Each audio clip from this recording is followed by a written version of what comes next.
Bonjour et bienvenue dans cette nouvelle Open the Boîte. Aujourd'hui, on vous présente Voyage au centre de la Terre de Origami.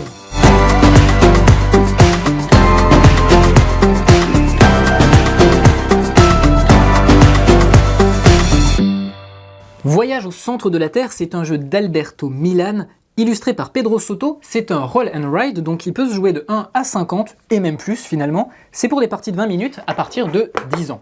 C'est un roll and ride qui reprend un petit peu, enfin qui reprend complètement finalement le livre de Jules Verne, Voyage au centre de la Terre. Donc vous allez aller au centre de la Terre, vous allez rentrer par un volcan, essayer de sortir par un autre volcan, essayer de faire des découvertes, et essayer de survivre aux dangers qui vous guettent.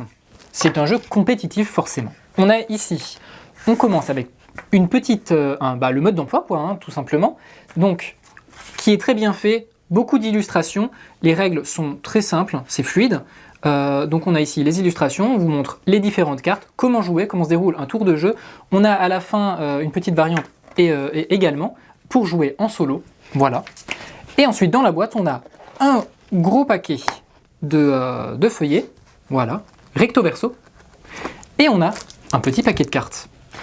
Ici, c'est le centre de la Terre, donc c'est ici que vous allez jouer. Vous allez jouer en prenant toujours deux feuilles, une première sur laquelle vous allez avoir le centre de la Terre, ou le globe, et la seconde qui va vous permettre de quantifier et de noter vos points durant la partie. Ensuite, on va jouer avec ce paquet de cartes. On va avoir un paquet de cartes exploration, et on va avoir un paquet de cartes orientation.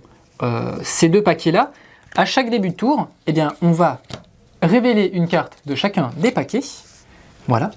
On va pouvoir se placer ici, la zone en rouge nous dit où on va pouvoir placer le symbole qui se trouve ici. Et chaque tour, on va faire la même chose. Ici, par exemple, je vais pouvoir me placer où je veux. Je vais décider d'abord du volcan par lequel je vais entrer, et chaque joueur va faire de même.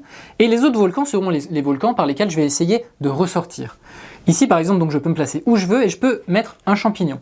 Parmi les cartes exploration, on va avoir soit des chemins, voilà, qui vont nous permettre de nous frayer un chemin jusqu'au centre du globe, où on va avoir également des découvertes. On va avoir de l'eau par exemple, l'eau très importante, puisque si on n'en a pas, on va finir par mourir. On va avoir des cartes danger qui vont supprimer les personnages que je vais vous montrer très rapidement, et on va également avoir des cartes découvertes, donc ici archéologiques, des poissons, qui vont vous permettre de marquer des points. Plus vous en découvrirez, plus vous marquerez de points.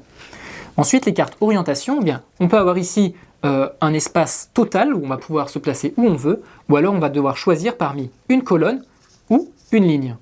Voilà. À chaque tour, on fait ça, on en révèle deux et on se place ici. Et chaque joueur va faire de même.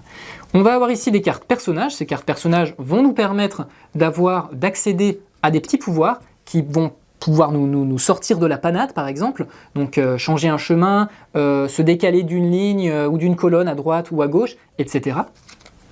Et ensuite, on va avoir ici trois volcans. Donc ça, ce sont les trois volcans qui restent, ceux que vous n'avez pas choisis au début de la partie. Et ils vont avoir ici, ils vont entrer en éruption. C'est-à-dire qu'à la fin, une fois qu'on aura terminé l'un des paquets, un volcan va rentrer en éruption. Si c'est celui par lequel on espérait sortir, eh bien, ce ne sera plus possible. Une fois que les trois volcans sont entrés en éruption, on ne peut plus sortir, le jeu s'arrête. Si une personne n'a plus à boire, eh bien, elle va mourir. Et le jeu s'arrête pour elle également, et à la fin, en fait, on va compter tous les points qu'on aura accumulés, c'est-à-dire en trouvant de l'eau, pas en trouvant de l'eau, mais en faisant des découvertes. Si on a par exemple fait des découvertes diverses, on va marquer des petits bonus. Si on fait appel aux capacités des personnages, on va perdre des points, et à la fin, on va cumuler tous ces points, on va également voir qui est arrivé au centre de la Terre le premier, qui est arrivé le plus vite, et si une personne réussit à sortir par un autre volcan, elle va marquer 7 points et également mettre fin à la partie. Il va y avoir un petit peu d'interaction, comme je vous le disais, avec les cartes danger qui sont ici. Les cartes danger qui vont non seulement supprimer la possibilité de faire appel aux capacités d'un personnage, mais également qui va nous permettre de griser une case sur le plateau d'un autre joueur. Voilà, on va compter tous les points, on marque les points, on compte le score, et les aventuriers les plus talentueux remporteront l'aventure, évidemment. Et là, on peut changer ici, et vous voyez qu'en fait, eh bien, ça fait un magnifique tableau. Voilà, c'était une présentation de Voyage au centre de la Terre, et bien sur ce, on vous fait des bisous, on vous dit à la prochaine, et d'ici là, bonne rando.